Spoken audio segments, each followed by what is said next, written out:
বিমানবন্দরে তল্লাশির মুখে শাহরুখ খান। ভারতের মুম্বাই বিমানবন্দরের ব্যস্ত টার্মিনালে হঠাৎ যেন থমকে গেল মুহূর্ত।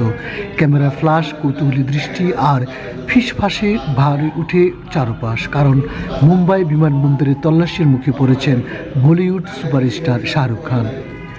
বৃহস্পতিবার ভোরে ঘটনা ঘটে এটি, আর সেই মুহূর্তের ভিডিও সামাজিক মাধ্যমে ছড়িয়ে পড়তেই শুরু হয়েছে জোর আলোচনা। ভারতীয় গণমাধ্যম সূত্রে জানা যায়, গতকাল ভোরের দিকে তাড়াহুড়ো করে বিমানবন্দরে প্রবেশ করেছিলেন শাহরুখ। সে সময় তাকে দেখা যায় পুরো ডেনিম পোশাকে, মাথায় টুপি ও চোখে রোদ চশমা পরা অবস্থায়।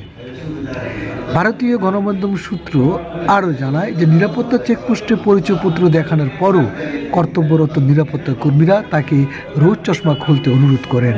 নিয়মের প্রতি শ্রদ্ধা দেখিয়ে কোনো আপত্তি করেননি কিং খান, বরং শান্ত ও হাসি মুখে রোদ চশমা খুলে নিরাপত্তা তল্লাশিতে সহযোগিতা করেন তিনি।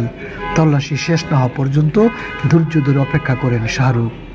এমনকি দায়িত্বে অবিচল থাকা এক নিরাপত্তা রক্ষীর পিঠ চাপড়ে প্রশংসাও জানান বিদায়ের আগে।